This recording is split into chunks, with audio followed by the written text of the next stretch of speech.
Hello friends, welcome back to my channel knowledgeable brain. और आज हम इस वीडियो में डिस्कस करने वाले हैं डिलन थॉमस की poem the conversation of prayer के बारे में। लेकिन पोएम को समझने से पहले हम डिलन थॉमस के बारे में कुछ बातें डिस्कस करेंगे। हम पोएम के मूड, मीटर, राइमिंग्स को डिस्कस करेंगे ताकि आपको पोएम और अच्छे से समझ में आ जाए। दोस्तों, वैसे तो मैंने डिलन थॉमस के लाइफ और करियर पे ऑलरेडी वीडियो बना रखी है, लेकिन आज हम इस वीडियो में थोड़ी जो मेन इंफॉर्मेशन है उसके बारे में डिस्कस करते हैं। तो चलिए बिना टाइम वेस्ट करें वीडियो की शुरुआत करते हैं। दोस्तों, डिलन थॉमस का जन्म हुआ था 1914 को और उनकी डेथ हुई थी 1953 को। वो 20th सेंचुरी के सबसे लिरिकल और म्यूजिकल पोएट में से एक हैं। वो जाने जाते थे अपनी इमेजरी और बिब्लिकल रिदम के लिए। उनके फेमस वर्क रहे हैं do not go gentle into that good night, जो कि उन्होंने लिखा था 1951 में। फर्न हिल, जो उन्होंने लिखा था 1945 में। A refusal to mourn the death by fire of a child in London, जो लिखा था 1945 में। वो उनके जो थीम रहा करते थे उनके काम में, वो लाइफ, डेथ, चाइल्डहुड, स्पिरिचुअलिटी को लेकर लिखा करते थे। दोस्तों, the conversation of prayer publish हुई थी और लिखी गई थी 1939 में डिलन थॉमस के collection the map of love में, जो कि उनका सेकंड कलेक्शन था। का मूड डार्क, ट्रैजिक, आयरॉनिक और मिस्टिकल है।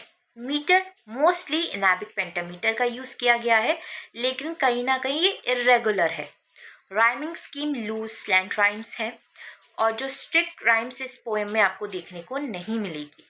इसकी थीम जो है वो है प्रेयर का पैराडॉक्स, कभी सुकून देता है तो कभी नहीं। इनोसेंस वर्सेस ग्रीफ, लाइफ और डेथ की इनएविटेबिलिटी, ह्यूमन हेल्पलेसनेस, ये इसकी थीम है। दोस्तों, पोएम की शुरुआत में स्पीकर कहते हैं the conversation of prayers about to be said by the child going to bed and the man on the stairs who climbs to his dying love in her high room. यहाँ दो prayers है। एक छोटे बच्चे की, जो कि bed time prayer है, सोने से पहले वो प्रार्थना करता है भगवान से। दूसरी प्रेयर है एक आदमी की, जो प्रे कर रहा है अपनी लवर के लिए, जो शायद मरने वाली है, जो एक ऐसी सिचुएशन में है कि वो लाइफ एंड डेथ की सिचुएशन में है। तो दोनों अलग अलग सिचुएशन है। एक बच्चे की प्रेयर अलग है, आदमी की प्रेयर अलग है। बच्चा इनोसेंस का सिंबल है यहाँ पे, और वो जो आदमी है वो दुख और दर्द का सिंबल है। आगे पोएट कहते हैं the one not caring to whom in his sleep he will move and other full of tears that she will be dead। यहाँ पे स्पीकर इन दो लाइनों में ये बोलना चाह रहे हैं कि जो बच्चा है वो बस मासूमी से प्रेयर करता है, बिना सोच समझ के किसको वो प्रे कर रहा है। आदमी जो रो रहा है उसकी प्रेयर गम से भरी हुई है, दुख से भरी हुई है, क्योंकि उसे लगता है उसकी लवर मर जाएगी। आगे पोएट कहते हैं turns in the dark on the sound they know will arise into the answering skies from the green ground, from the man on the stairs and the child by his bed। दोनों prayers एक ही तरह रात के अंधेरे में sky की तरफ उठती है, मतलब कि दोनों प्रेयर्स रात में हो रही है। बच्चा अपने बिस्तर के पास और आदमी अपने स्टेयर्स पर है, सीढ़ियों पर खड़ा हुआ है जहाँ से वो प्रे कर रहा है। दोनों का साउंड एक ही डायरेक्शन में है, लेकिन वो है हेवन। दोनों जो प्रे कर रहे हैं वो भगवान से ही प्रे कर रहे हैं, लेकिन दोनों की जो सिचुएशन है वो दोनों बिल्कुल अलग है। आगे कहते हैं the sound about to be set into two prayers for the sleep in a safe land and the love who dies. यहाँ पे स्पीकर ये कहना चाह रहे हैं अगेन कि जो बच्चा है वो प्रे जो कर रहा है वो अपनी पीसफुल स्लीप के लिए कर रहा है। सेफ लैंड जिसको यहाँ पे बोला गया है उसके लिए वो प्रे कर रहा है। वहीं पे जो आदमी है वो अपनी डाइंग लवर के लिए प्रे कर रहा है। उसकी जो लवर है, उसकी जो बिलव्ड है, वो लाइफ और डेथ की सिचुएशन में है, उसके लिए प्रे कर रहा है। अगेन ये बात यहाँ पे स्पीकर ने बोली है। आगे स्पीकर कहते हैं will be the same grief flying whom shall they calm, shall the child sleep unharmed or the man be crying। यहाँ पे वो कहना चाह रहे हैं दोनों प्रेयर्स एक ही ग्रीफ का पार्ट बन जाती है। पोएट यहाँ पर क्वेश्चन करता है कि किसको यहाँ पर शांति मिलेगी, बच्चे को या आदमी को, वो प्रेयर करके। The conversation of prayers about to be said turns on the quick and the dead. The man on the stair tonight shall find no dying but alive and warm. यहाँ पे पोइट ये कहना चाह रहे हैं कि जो प्रेयर्स हैं वो रिवॉल्व करती है लाइफ और डेथ के बीच में। जब आदमी अपनी लवर के पास जाता है तो वो देखता है कि उसकी जो लवर है वो अभी भी जिंदा है, वो मरी नहीं है। आगे पोएट कहते हैं, in the fire of his care his love in the high room, his love is alive. उसका जो प्यार है वो अभी भी जिंदा है, उसकी बिलव जो है वो अभी भी जिंदा है, क्योंकि जो मैन है उसका डिवोशन अपनी लवर के लिए बहुत ही सच्चा है। आगे कहते हैं, and the child not caring to whom he climbs his prayer shall drown in a grief as deep as his made grief.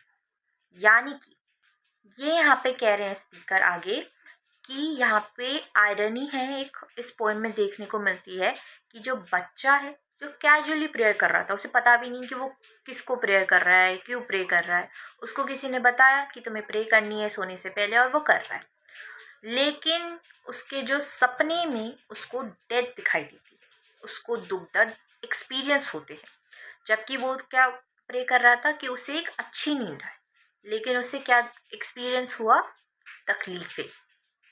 तो यहाँ पे ये चीज़ पोएम में एक आयरनी बन जाती है, जहाँ पे एक आदमी जो दुख दर्द में था उसकी ज़िंदगी तो फिलहाल के लिए ठीक हो गई, उसकी जो लवर है वो अभी भी जिंदा है, क्योंकि at mark the dark eyed wave through the eyes of sleep dragging him up the stairs to the one who lies dead। बच्चा अपनी स्लीप में डेथ का ड्रीम देखता है, एक वेव उसे खींच रही है, डेथ के पास उसको ले जा रही है। कॉन्ट्रास्ट में जो मैन की जो लवर है, उसकी जो बिलव्ड है वो अभी भी जिंदा है, पर बच्चा अपने ड्रीम में डेथ को फील करता है, और यही चीज़ इस पोएम की आयरनी है। ओवरऑल इस पोएम की समरी को समझते हैं। पोएम में एक कॉन्ट्रास्ट दिखाया गया है कि बच्चा इनोसेंट प्रेयर कर रहा है, सोने से पहले एक आदमी है जो अपनी बिलव्ड के लिए प्रे कर रहा है कि वो बच जाए। दोनों प्रेयर्स जो है हेवन तक जाती हैं, भगवान को दोनों प्रे कर रहे हैं, दोनों फिर बाद में पोएम के बीच में जो है ग्रीफ का पार्ट बन जाती है दोनों की प्रेयर्स। लेकिन आयरनी ये होती है कि आदमी को तो सुकून मिल जाता है, उसकी लवर जिंदा है, और बच्चा अपने सपने में डेथ को फील करता है। पोएम कहती है कि प्रेयर का आउटकम कोई भी कंट्रोल नहीं कर सकता, बस इंसान की फियर, ग्रीफ और इनोसेंस को रिफ्लेक्ट करती है प्रेयर। यहीं पे ये पोएम ख़त्म हो जाती है।